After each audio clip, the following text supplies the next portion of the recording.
এটা ছাড়া বিপরীত কোনো কিছু করলে কি কাম হবে? আমার আপনার মনের আশা হলো জান্নাতে যাওয়া, কিন্তু জান্নাত পাইতে হলে কোরআন ছাড়া না কোরআন ধরে, কোরআন মেনে না কোরআন ছেড়ে? কোরআন মানতে হবে। কোরআন যদি কোনো আল্লাহর বান্দা মানে, তাহলে আল্লাহ পাক রব্বুল আলামিন বলে মিনাজ জুলুমাতি ইলান নূর, তাহলে ওই কোরআন তাদেরকে অন্ধকার পথ থেকে ইহদিনাস সিরাতাল মুস্তাকিমের পথ, আলোকিত পথ দেখা দিয়ে। বলেন সুবহানাল্লাহ। এ মুসলমান, তাহলে ইহদিনাস সিরাতাল মুস্তাকিমের পথ যদি আমরা চাই, তাহলে আল্লাহর কোরআন অনুযায়ী জীবন যাপন করতে হবে। কোরআন যদি মানতে পারেন, তাহলে কোরআন আল্লাহর বাড়ি জান্নাতুল ফেরদাউসের মালিক করে দিবে। আল্লাহর বাড়ি কোরআনুল কারীম আল্লাহর বাড়ির মেহমান বানায় দিবে। দুনিয়াতে যত গ্রন্থ আছে, যত মন্ত্র আছে, কোন মন্ত্র আর কোন গ্রন্থ পড়লে পারে কোরআনুল কারীম ব্যতীত কোন জায়গায় কোন মানুষ কোরআনুল কারীম ব্যতীত জান্নাতে যাইতে পারবে না। কিন্তু আল্লাহর কোরআন কোন মানুষ যদি পড়ে, কোন মানুষ যদি আল্লাহর কোরআনুল কারীমের আয়াত তেলাওয়াত করে, এক একটা আয়াতের বিনিময়, এক একটা হরফের বিনিময়, হারফাতান আশারাতান, আল্লাহ তাআলা 10টা করে নেকি মালিক করিয়া দেয়। একটা করে নেকি কত ওজন হবে, কোন ওয়েট হবে? আল্লাহর নবীর সাহাবী হযরতে আবু বকর ডাক দিয়ে বলে, নবী গো, যদি একটা নেকি কবুলিয়াতের নেকি হয়, তাহলে ওই নেকি কত ওয়েট হবে, কত ওজন হবে? নবী আমার ডাক দিয়ে বলে, আবু বকর, একটা নেকি এত ওয়েট ওজন হবে। যদি ওই একটা নেকি মিজানের পাল্লায় তুলে দেওয়া হয়, ওই নেকির বিনিময় সে জান্নাতে পৌঁছে যাবে। সুবহানাল্লাহ। সেই কোরআনুল কারীমের মাহফিল দিয়েছেন। এ বাজান, এই কোরআনুল কারীম ছাড়া কোনো গতি নাই। এই যে পবিত্র মাহে রমজান মাস আসতেছে, অনেকেই মুসলমান সারাদিন রোজা রেখে, সারাদিন রোজা রেখে আল্লাহর কোরআন তেলাওয়াত করবে। আল্লাহ তাবারক তাআলা ফেরেশতাদেরকে পাঠায় দিবে। এ বাজার, ফেরেশতারা এসে আপনি কোরআন তেলাওয়াত করবেন, আর ওই কোরআনের প্রত্যেকটা হরফের বিনিময় 10টা করে আমল লিখবে। বলেন সুবহানাল্লাহ। এই যে শাহরু রমাদান আল্লাযী উনজিলা ফীহিল কুরআন হুদাল লিন-নাস ওয়া বাইয়িনাতিম মিনাল হুদা ওয়াল ফুরকান, আল্লাহ পাক রব্বুল আলামিন এই কোরআন নাযিল করেছেন রমাদান মুবারক মাসে। কিন্তু এই রমজান মাসে আল্লাহর কোন বান্দা রোজা রাখার পরে যদি কোরআনুল কারীম তেলাওয়াত করে, বান্দা যখন কোরআন পড়বে, আল্লাহর একদল ফেরেশতারা ওই বান্দার আমল নামায় নেকি লিখতে থাকবে। এত নেকি লিখবে, এত নেকি লিখবে। বান্দা আমল করবে, নেকি লিখতে থাকবে, নেকি লিখতে থাকবে। বান্দা যখন পড়বে আলিফ লাম মিম, 3টা হরফ পড়লে 3 10 30টা নেকি আল্লাহ তাআলা দান করবে। ফেরেশতারা 30টা নেকি যখন লিখবে, আমার আল্লাহ ফেরেশতাদেরকে ডাক দিয়ে বলবো, ফেরেশতারা, আমার বান্দার আমল নামায় তোমরা নেকি লিখছো, কিন্তু আমার বান্দা যে গুনাহ করছে, এই গুনাহ থেকে 30টা গুনাহ তোমরা কেটে দাও। সুবহানাল্লাহ বলেন। 10টা করে নেকি প্রত্যেকটা হরফে দান করবে বাজার। আর আল্লাহ পাক রব্বুল আলামিন প্রত্যেকটা হরফের বিনিময় বান্দার গুনাহ থেকে 10টা করে গুনাহ মাফ করে দিবে। বান্দা যখন রোজা রেখে কোরআনুল কারীম তেলাওয়াত করবে, এ বাজার, কোরআনুল কারীমের বরকতে আল্লাহ পাক রব্বুল আলামিন ওই বান্দাদেরকে জান্নাতের মালিকানা দান করে দিবে। আল্লাহর রাসূল বলেন, দুনিয়ার সকল বান্দা ইবাদত করে কেবলমাত্র এই দুনিয়াতে জান্নাত পাওয়ার জন্য, কেবলমাত্র দুনিয়াতে ইবাদত করে জান্নাতের আশায়। কিন্তু আল্লাহ পাক রব্বুল আলামিন ডাক দিয়ে বলে, বান্দারে তোমরা যখন ইবাদত করো, ইবাদতের মধ্যে কোনো শিরিক থাকতে পারে, ইবাদতের ভিতরে লোভ থাকতে পারে, লালসা থাকতে পারে বান্দা, কিন্তু তোমরা যখন রমজান মাস আসবে, এই যে পবিত্র মাহে রমজান মাস, সামনেই রমজান মাস, এই যে রমজান মাস, এই রমজান মাসে আল্লাহর বান্দারা রোজা রাখবে, সারাদিন না খায় আল্লাহ তাআলাকে রাজি খুশি করার জন্য বান্দা যখন রোজা রাখবে, আল্লাহ পাক রব্বুল আলামিন ফেরেশতাদেরকে ডাক দিবে, ও ফেরেশতারা, আমার বান্দারা রোজা রেখে রেখে নামাজ আদায় করে, আমার বান্দারা নামাজ আদায় করে কোরআনুল কারীম তেলাওয়াত করেন, ও ফেরেশতারা, আমার বান্দার রোজার নেকি গুলো আমি আল্লাহ তাআলা দান করব। আসসামু বিহি ওয়া আনা আজজিহি। আল্লাহ পাক রব্বুল আলামিনের কাছে ফেরেশতারা ডাক দিয়ে বলবে, আল্লাহ নামাজের নেকি গুলো আমরা লিখলাম, ওগো আল্লাহ কোরআন তেলাওয়াতের নেকি গুলো আমরা লিখলাম, কিন্তু রোজার নেকি কেন আমরা লিখবো না? আল্লাহ তাআলা ডাক দিয়ে বলবে, ও ফেরেশতারা, আমার বান্দা রোজা রাখছে কেবলমাত্র আমি আল্লাহ রাজি খুশি করার জন্য। আমার বান্দা যেহেতু আমাকে রাজি খুশি করার জন্য রোজা রাখছে, আমি আমার বান্দাকে রোজার বিনিময় আমি আল্লাহ তাআলা আত জান্নাতের দরজা খুলে দিলাম। ওই বান্দা যেই দরজা দিয়ে প্রবেশ করবে, আমি আল্লাহ ওই জান্নাতের মালিকানা তারে দান করে দিও। বলেন সুবহানাল্লাহ। এ মুসলমান, রোজা রেখেছিলেন হযরতে বেলাল, হযরতে বেলাল রোজা রেখেছে।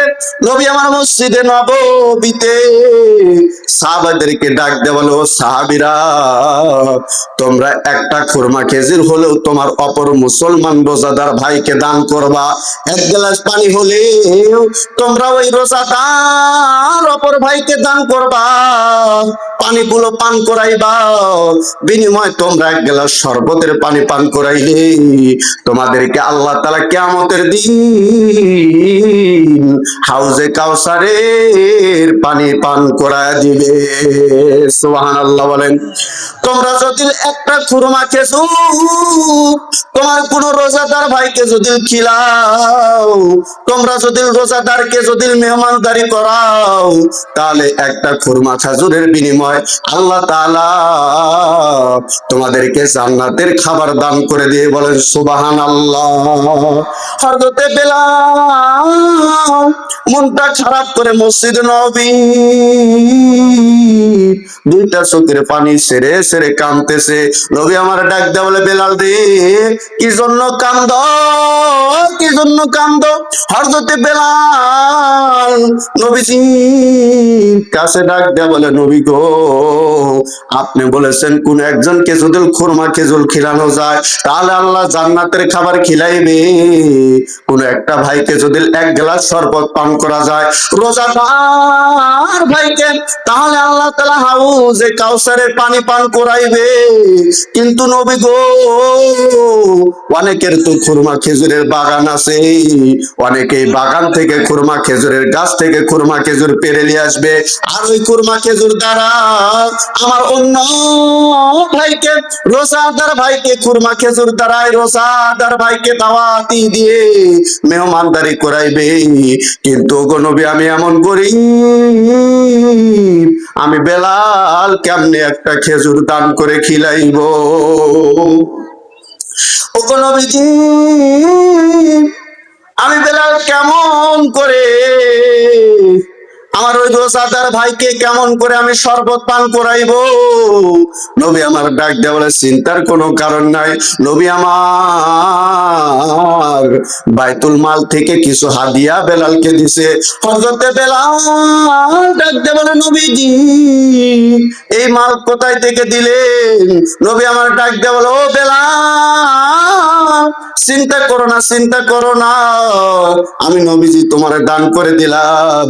হযরতে বেলাল ডাকতে বলে, ইয়া রাসূলুল্লাহ এই দানের বিনিময়ে আমি কি দিব? হযরতে বেলাল ডাকতে বলে, বেলাল রে তোমার যদি ইচ্ছা হয় তাহলে এই দানের মাল তোমাকে যেহেতু আমি রাসূলুল্লাহ দান করে দিয়েছি, এই দানের মাল থেকে তুমি তোমার দুইটা তিনটা সাহাবী ভাইদেরকে দাওয়াত দিয়ে তুমি রোজাদার ভাইদেরকে তুমি ইফতার করায় দাও। ইফতার করাইলে আল্লাহ পাক রব্বুল আলামিন তোমারও জান্নাতে ইফতারি করাইবে। সুবহানাল্লাহ বলেন। হযরতে বেলাল নবীজির খুরমা খেজুর লিয়া সাহাবাজমানদেরকে দাওয়াত করছে। সাহাবাদেরকে দাওয়াত করিয়া ওই দাওয়াতের থেকে দুইটা তিনটা খেজুর নিয়ে এসে একটা দুইটা করে খেজুর খিলাই আর এক গ্লাস করে শরবত পান করায়। হযরতে বেলাল দুইটা চোখের পানি ছেড়ে কান্দে আর ডাকতে বলে, আল্লাহ আমার নবী এই দুনিয়ায় আমি বেলালের মনের কথা বুঝছে। আল্লাহ তুমি হলো ইন্নাল্লাহা আলিমুম বিজাতিস সুদূর, তুমি যেহেতু বান্দার অন্তরের খবর জানো গো আল্লাহ। আমার যদি আজকে খেজুরের বাগান থাকতো ও গো আল্লাহ, আমি পূর্ণ খেজুরের বাগান থেকে খেজুর পেড়ে নিয়ে এসে আমার সকল নবীর সাহাবীদেরকে দাওয়াত দিয়ে খিলাইতাম, কিন্তু আল্লাহ আমার খেজুরের বাগান নাই, কিন্তু আমি কেমনে খিলাইবো? আমি দুইটা চোখের পানি ছেড়ে কাঁদছি। আমার নবী কান্না সহ্য না করতে পেরে আমি বেলালকে কিছু খেজুর দান করছে, ওই দান খেজুর থেকে নিয়া তোমার সাহাবীদেরকে আমি দান করে দিয়েছি। আল্লাহ তাআলা ডাক দিয়া বলে, ও বেলাল চিন্তা করো না, চিন্তা করো না, চিন্তা করো না, তুমি যে রোজাদারকে তুমি যে খেজুর দিয়া ইফতারি করাইছো, আমি আল্লাহ তোমার প্রতি এমন খুশি হয়ে গেছি, প্রত্যেকটা ইফতারের বিনিময়, প্রত্যেকটা খেজুরের বিনিময় আমি আল্লাহ তোমার নামে জান্নাতুল ফেরদাউসে এক একটা খেজুরের বাগান করে দিয়েছি। সুবহানাল্লাহ। সেই বেলাল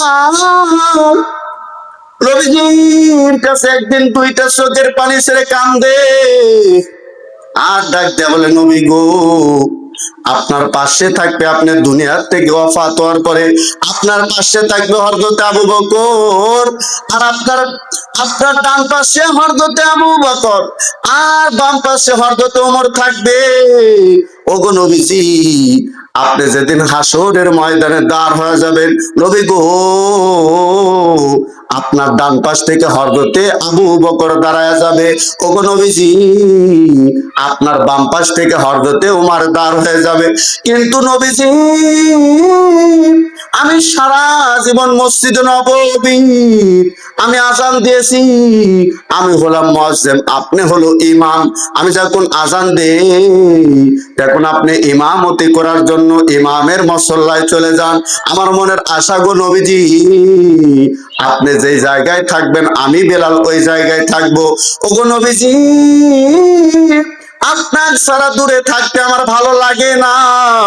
নবী আমার ডাক দিয়ে বলে, বেলাল চিন্তা করো না, চিন্তা করো না, তোমার চোখের পানি মুছে ফেলে দাও। ওগো বেলাল চিন্তা করো না, হযরতে আবু বকর যদি কিয়ামতের ময়দানে হাসরের দিবসে আমার ডান পাশ থেকে উঠে আর হযরতে ওমর আমার বাম পাশ থেকে যদি উঠে, ওগো বেলাল তুমি হলো আমি নবীজির মুয়াজ্জিন নয়, তুমি হলো আল্লাহ পাক রব্বুল আলামিনের মুয়াজ্জিন। চিৎকার দিয়ে বলেন সুবহানাল্লাহ। বেলাল রে তুমি আজান না দিলে আল্লাহ সূর্য উদিত করে না, তুমি আজান না দিলে সূর্য উদিত করে না, তুমি না আজান দিলে ফজরের ওয়াক্ত আসে না রে বেলাল। আমি আল্লাহ তাআলারে ডাক দিয়ে বললাম, আল্লাহ, মসজিদে নববীতে তো আজান হয়ে গেছে। আল্লাহ কয়, বন্ধু, আমার বেলাল হলো আমার মুয়াজ্জিন। আমি বেলালকে এত ভালোবাসি বন্ধু, বেলাল যখন আজান দেয় আমি পূর্ব গগনের সূর্যকে উদিত হওয়ার অনুমতি দেই। আমি আল্লাহর অনুমতি ক্রমে সূর্য উদিত হয়ে যায় রে বন্ধু। কিন্তু আমার বেলাল মসজিদের নববীতে কেন আজান দেয় না? আল্লাহ পাক রব্বুল আলামিন যখন বলছে, নবী আমার ডাক দেয়া বলে, আল্লাহ, হযরতে বেলাল তো আজান দেয়নি, অন্য একজন সাহাবী আজান দিছে। আমার আল্লাহ ডাক দেয়া বলে, ইয়া রাসূলুল্লাহ, যতক্ষণ বেলাল আজান না দিবে আমি আল্লাহ সূর্য উদিত করব না। হযরতে বেলাল, তুমি শুধু আমি নবীজির মুয়াজ্জিন নয়, তুমি হলো আমার আল্লাহ তাআলার মুয়াজ্জিন। চিন্তা করো না রে বেলাল, আল্লাহ পাক রব্বুল আলামিন তোমাকে এতটাই বেশি ভালোবাসে। আমি যখন কিয়ামতের ময়দানে দাঁড় হব, হযরতে আবু বকর ডান পাশ থেকে উঠবে আর হযরতে ওমর বাম পাশ থেকে উঠবে। কিন্তু রে বেলাল,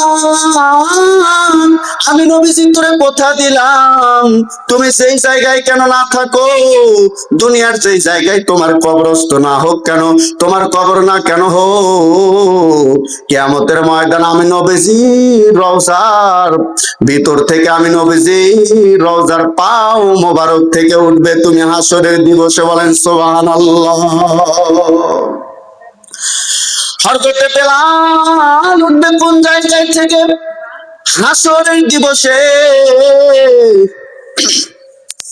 আমার আল্লাহ তাবারক তাআলা হাসরের ময়দান কায়েম করবে। হাসরের ময়দানে আল্লাহ তাবারক তাআলা চারজন ফেরেশতাকে ডাক দিয়ে বলবে, এ ফেরেশতারা, আমি আল্লাহ আজকে হাসরের দিবসে সিংহাসনে বসে আমি আল্লাহ তামাম পৃথিবীর সকল মাখলুকের হিসাব নিব। আল্লাহ পাক রব্বুল আলামিন চারজন ফেরেশতাকে এরকম একটা সিংহা দিবে, একটা সিংহাসনের চারটা খুঁটি ধরে। এ মুসলমান, এই যে আরাফাতের ময়দানে আল্লাহ তাবারক তাআলা সিংহাসন বসাইবে। আল্লাহ তাআলা আরাফাতের ময়দানে সিংহাসনে বসাইয়া রব্বুল আলামিন হযরতে ইসরাফিলকে আল্লাহ তাআলা ফুৎকার দিতে বলবে। হযরতে ইসরাফিল সিংহার ভিতরে ফুৎকার দিবে। আল্লাহ তাআলা এই মুহূর্তে হযরতে জিবরাইল আমিনকে ডাকবে। আল্লাহ তাআলা ডাক দেয়া বললে, জিবরাইল, আর দেরি করো না, আর দেরি করো না, যাও যাও যাও, আমার বন্ধুকে আগে হাসরের ময়দানে তুলো। আমার বন্ধু আগে হাসরের ময়দানে তুলো। আমার বন্ধুকে আমি আল্লাহ তাআলা আগে হাসরের ময়দানে তুলবো। হযরতে জিবরাইল হাসরের দিবসে আসবে, হাসরের ময়দানে আসবে। এ মুসলমান, এই জমিনে আসার পরে মক্কাতুল মুকাররমার জমিনে মদিনাতুল মুনাওয়ারার জমিনে আসবে। হযরতে জিবরাইল আলাইহিস সালাতু ওয়াস সালাম আসার পরে দেখুন হাসরের ময়দানে আমার নবীকে খুঁজবে, মদিনার জমিনে আমার নবীকে খুঁজবে, কিন্তু নবীজির রওজা মোবারক খুঁজে পাবে না। হযরতে জিবরাইল চিন্তায় পড়ে যাবে। হযরতে জিবরাইল চিন্তায় পড়ে যাবে, যেই নবীর কাছে আমি এক নয় দুই নয় জীবিত অবস্থায় 24,000 বার আসছি, যে নবীর রওজাতে আল্লাহ তাআলা আমারে ডিউটি দিয়েছিল, নবীজি ওয়াফাতের পরে যখন দুনিয়ার থেকে ওয়াফাত হয়ে যখন রওজার ভিতরে শুয়ে শুয়ে আমার নবী যখন সেজদা দিয়ে দিয়ে কাঁদতেছিল, হযরতে জিবরাইল ওই সময় নবী আমার নবীজির রওজা মোবারক দায়িত্ব রক্ষিত দায়িত্ব ছিলেন।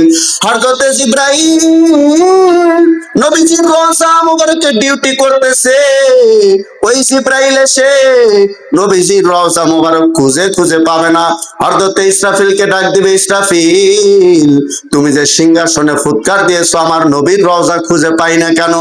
হযরতে জিবরাইল হযরত ইসরাফিলকে ডাক দিয়ে বলবে, রে ইসরাফিল, আমার নবীর রওজা কোন জায়গায়? ইসরাফিল ডাক দিয়ে বলবে, ও জিব্রাইল ভাই, যাও যাও জমিনের ভিতরে বলো, জমিনকে জিজ্ঞাসা করো। হযরতে জিব্রাইল জমিনের ভিতরে আসবে, জমিনকে জিজ্ঞাসা করে, জমিন আমার নবীকে কোথায় ঢুকিয়ে রাখছো? আমার নবীকে কেন কেন পাই না? আমার নবীকে কোথায় রাখছো? জমিন ডাক দিয়ে বলবে, আমি এত জাল জ্বালা হয়ে গেছি, ইসরাফিল যখন সিংহার ভিতরে ফুৎকার দিছি, আমি মাটির ভিতরে একটা ঘূর্ণিঝড় হয়ে গেছে, আমি মাটির ভিতরে এমন ঘূর্ণিঝড় তৈরি হয়েছে, নবী কোন জায়গায় আছে আমি জমিন বলতে পারি না। হযরত জিব্রাইল সঙ্গে সঙ্গে আমার আল্লাহ তাআলার দরবারে উঠবে,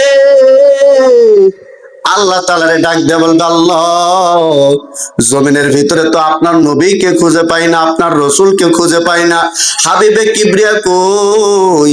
আমি জিব্রাইল তো খুঁজে পাইতেছি না। আল্লাহ তাআলা ডাক দিয়ে বলবে, জিব্রাইল আমার বন্ধুকে খুঁজে পাবে না, পাবে না, কিন্তু রে জিব্রাইল এই জমিনের ভিতরে একটা জায়গার ভিতরে আলো চলতেছে, যে জায়গার ভিতরে আলো জ্বলে, নূরের বাতি জ্বলে, ওই জায়গার ভিতরে গেলে আমার নবী রওজা খুঁজে পাবে। সুবহানাল্লাহ বলেন। হযরত জিব্রাইল সঙ্গে সঙ্গে দুনিয়ার জমিনের ভিতরে আসবে, আসার পরে দেখবে একটা টিপ টিপ টিপ টিপ করে বাতি জ্বলতেছে, ওই জায়গার ভিতরে জিব্রাইল দাঁড়াইবে, কিন্তু ওই জায়গার ভিতরে দাঁড়ানোর পরে একটা শব্দ আসতেছে, ইয়া হাবলি উম্মতি। হযরত জিব্রাইল নবী আলাইহিস সালাতু ওয়াস সালাম রে সালাম দিবে, কিন্তু আমার নবী কোনোই জবাব দিবে না। নবী আমার ডাক দিয়ে বললো, হযরত জিব্রাইল ডাক দিয়ে বলবে, ওগো নবীজি, হাসরের ময়দান কায়েম করবে আল্লাহ, আল্লাহ তাআলা আপনারে হাসরের ময়দানে প্রথম খাড়া করার জন্য আমি জিব্রাইলকেই পাঠাইছে। নবী আমার মাথা তুলবে না, নবী আমার সিজদা তুলবে না, রওজার ভিতরে ইয়া হাবলি বলে কাঁদতে থাকবে। হযরত জিব্রাইল আল্লাহ তাআলার কাছে ডাক দিয়ে বলবে, আল্লাহ আপনি তো আপনার বন্ধুকে হাসরের ময়দানে তোলার জন্য আমাকে পাঠাইছেন, কিন্তু রব্বুল আলামিন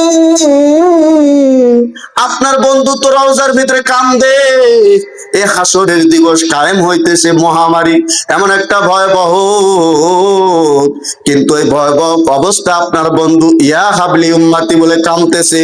নবী আমার যখন মাথা তুলবে না, হযরত জিব্রাইল বারবার করে আল্লাহ তাআলার ফরিয়াদ করবে, আমার আল্লাহ ডাক দিয়ে বলবো, জিব্রাইল তুমি ডাকলে কিন্তু আজকে আমার বন্ধু উঠবে না, ও জিব্রাইল তুমি যাও, আমি আমার বন্ধুর সাথে পার্সোনালি আলাপ করতে চাই। বলেন সুবহানাল্লাহ। নারে তাকবীর, নারে তাকবীর। কোরআন হাদিস যেখানে,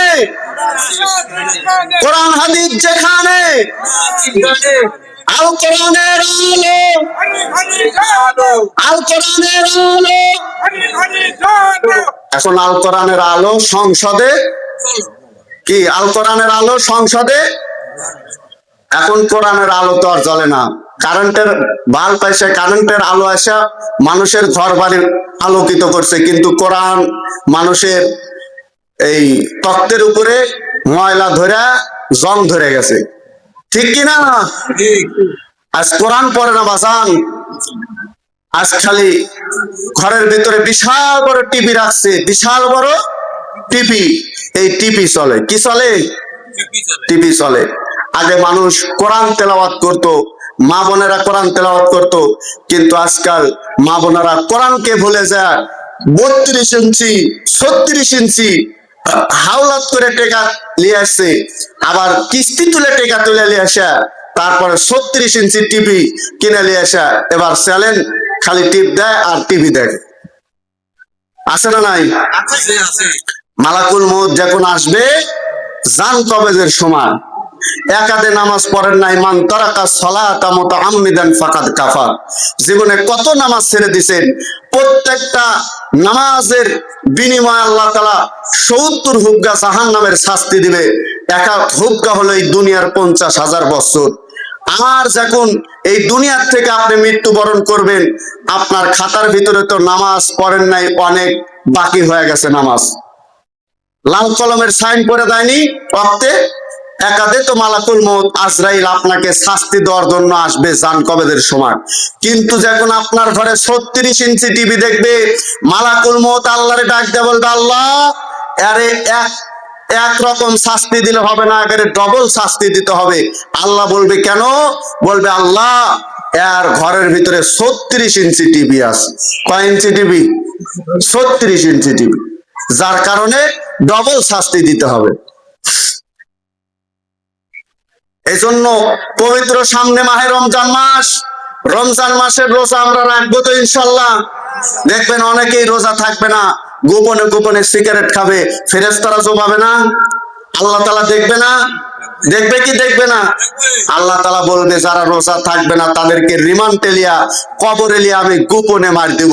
ওরা গোপনে মানুষের আড়ালে সিগারেট খাইতো, ভাত পানি খাইতো, আমি আল্লাহ তারে মৃত্যু দিয়া কবরে লিয়া রিমান্ডে তারে মার দেব, কেউ দেখবে না। ঠিক কি না? আল্লাহ তাআলা পারেন কি পারেন না? আল্লাহ তাআলা সব পারে। এই জন্য পবিত্র মাহে রমজান মাসের রোজা রাখবো তো ইনশাল্লাহ, কোরআন তেলাওয়াত করবো তো ইনশাল্লাহ। এ মুসলমান ভালো করে লক্ষ্য করবেন, হযরতে জিবরাইল আমিনকে আল্লাহ তাআলা বলবে, জিবরাইল তুমি একটু সরে যাও। জিবরাইল যখন হেঁটে যাবে, আমার আল্লাহ আমার নবীকে ডাক দিবে, ও নবীজি আমি আল্লাহ হাসরের দিবস কায়েম করছি, আমি আল্লাহ হাসরের ময়দানে আপনাকে সর্বপ্রথম খাড়া করব। কিন্তু নবী গো আপনি কেন রওজার ভিতরে ইয়া হাবলি উম্মতি বলে কাঁদেন? আমার নবী দুইটা চোখের পানি ছেড়ে দিয়ে আমার আল্লাহ তাআলার একটা ডাক দিবে, আল্লাহ আপনি কি আমাকে ভালোবাসেন? আমার আল্লাহ ডাক দেয়া বলবে, হাবিবুল্লাহ আপনি কি বলেন কি বলেন? মুসা কালিমুল্লাহ আমি আল্লাহ তাআলার সাথে উপর দিয়ে বন্ধুত্ব পাঠাইছে, ইব্রাহিম খলিলুল্লাহ আমি আল্লাহ তাআলার সাথে উপর দিয়ে বন্ধুত্ব পাঠাইছে, কিন্তু আমি আল্লাহ আপনার সাথে নিজেই বন্ধুত্ব পাঠাইছি। বলেন সুবহানাল্লাহ। আমি হলাম আপনার সাথে উপর দিয়ে বন্ধুত্ব পাঠাইছি, আমি আল্লাহ আপনারে প্রস্তাব দিয়ে বন্ধুত্ব পাঠাইছি। আপনি হলো আমার হাবিবুল্লাহ, আপনি হলো আমার সবচাইতে প্রিয় বন্ধু। আল্লাহ তাআলারে ডাক দিয়া বলবে, আল্লাহ তাহলে আমি যদি আপনার বন্ধু হই তাহলে আমার একটা কথা রাখবেন নি? আমার আল্লাহ ডাক দিয়া বলবে, হাবিব আপনি কি বলবেন বলেন, আমি আল্লাহ আপনার কথা রাখবো। আমার নবী ডাক দিয়ে বলবে, আল্লাহ আজকে হাসরের ময়দানে আমি যখন খাড়া হব, আমার সকল উম্মতেরাই খাড়া হবে। আপনি যখন বিচার শুরু করবেন, এই সময় মুসা কালিমুল্লাহর উম্মত লিয়া উঠবে, ঈসা রুহুল্লাহর উম্মত লিয়া উঠবে, ইব্রাহিম খলিলুল্লাহর উম্মত লিয়া উঠবে। আমি মুহাম্মদুর রাসূলুল্লাহ সাল্লাল্লাহু আলাইহি সাল্লাতু ওয়াসসালাম আমার উম্মত লিয়া হাসরের দিবসে উঠব। কিন্তু যখন আপনি বিচার শুরু করে আমার উম্মতের বিচার নেবেন, আমার এমন উম্মত আছে যারা দুনিয়াতে রোজা রাখে না, এমন উম্মত আছে দুনিয়াতে গোপনে জেনা করছে, এমন উম্মত আছে দুনিয়াতে সুদ খাইছে, ঘুষ খাইছে, এমন উম্মত আছে যারা দুনিয়াতে 5 ওয়াক্ত নামাজ পড়তে পারে নাই। ওগো আল্লাহ ফেরেশতারা যখন আমার উম্মতের গুনার খাতাগুলো আপনার কাছে দিবে, মুসা কালিমুল্লাহর উম্মতেরা আমার উম্মতের গুনাহগুলো দেখবে, ইব্রাহিম খলিলুল্লাহর উম্মতের উম্মতেরা আমার উম্মতের গুনার খাতাগুলো দেখবে, যখন দেখবে মুহাম্মদুর রাসূলুল্লাহর উম্মতেরা নামাজ পড়ে নাই, রোজা রাখে নাই, জিনা করছে, গুনাহ করছে, সেই সময় ওই উম্মতেরা আমি মুহাম্মদুর রাসূলুল্লাহর উম্মতের ব্যাপারে একটু ঘৃণা জন্মাবে। ওগো নবীজি, আমার নবী ডাকতে বলে আল্লাহ, তাহলে ইব্রাহিম খলিলুল্লাহর উম্মতদের কাছে আমার উম্মতের অপমান হবে, আমি নবীজি অপমান হয়ে যাব। মুসা কালিমুল্লাহর কাছে আমি নবীজি অপমান হয়ে যাব। ওগো আল্লাহ, আজকে কথা দেন আমি হাসরের দিবসে দাঁড়ানোর আগে আমার সকল উম্মতদেরকে আপনি মাফ করে দেন। সুবহানাল্লাহ বলে। আমার আল্লাহ ডাকতে বলবে হাবিব, কথা দিলাম, কথা দিলাম, আমি আল্লাহ তাবারক তাআলা ফাআশফা লিমান শিতা, আপনার হাতে শাফায়াত দিলাম, ইব্রাহিম খলিলুল্লাহর হাতে শাফায়াত দিলাম না, মুসা কালিমুল্লাহর হাতে আমি আল্লাহ শাফায়াত দিলাম না, ঈসা রুহুল্লাহর হাতে আমি আল্লাহ শাফায়াত তুলে দিলাম না, আমি আল্লাহ আপনার হাতে শাফায়াত তুলে দিলাম। ওগো নবীজি, আপনি যতগুলো উম্মতকে ইচ্ছা হাসরের ময়দানে ওই সমস্ত উম্মতদেরকে আপনি শাফায়াত করে জান্নাতে নিয়ে যাবেন। সুবহানাল্লাহ। আমার নবী শাফায়াত পাওয়ার পর হাসরের দিবসে সকল গুনাহগার উম্মতদেরকে বুকের ভিতরে জড়ায়া ধরবে, ডাকতে বলবো উম্মতেরা, দুনিয়াতে আমি রাসূলুল্লাহর উপর দরুদ পড়েছিলে, দুনিয়াতে আল্লাহর কোরআন পড়েছিলে, দুনিয়াতে আমি রাসূলুল্লাহর উপরে সুন্নত নামাজ আদায় করেছিলে, আল্লাহ তাআলার ফরজ আদায় করেছিলে, আজকে তোমাদের ব্যতীত আমি জান্নাতে যাব না। আমার নবী কিয়ামতের ময়দানে শাফায়াত করে জান্নাতে নিয়ে যাবে। দুনিয়ার ভাই বন্ধু আত্মীয় স্বজন মা বোনেরা শোনো, নিজের স্বামী কিন্তু শাফায়াত করবে না। ও মুসলমান, নিজের স্ত্রীও শাফায়াত করতে পারবে না, নিজের বাবা সন্তানকে শাফায়াত করতে পারবে না। কিন্তু আমার নবী ওই দিন বিপদের দিনে, বিপদের মুহূর্তে, হাসরের দিবসে, যেদিন একটা গুনাহ লইয়া জাহান্নামের দিকে যাইতে থাকবো, আমার নবী সেই দিন জাহান্নাম থেকে ফিরাইয়া আল্লাহ তাআলার কাছ থেকে সুপারিশ করে জান্নাতের দিকে নিয়ে যাবে। ওই নবী ছাড়া দরদি কেউ হবে না। এই জন্য মুসলমান, নবীজির উপরে মহাব্বতে দরুদ পড়তে হবে, নবীজির সুন্নতের আমল করতে হবে, আল্লাহর হুকুমগুলো মানতে হবে, মাহে রমজান মাসের রোজা রাখতে হবে, মা বোনেরা পর্দা করতে হবে, মুসলমান সকলে ইবাদত করতে হবে।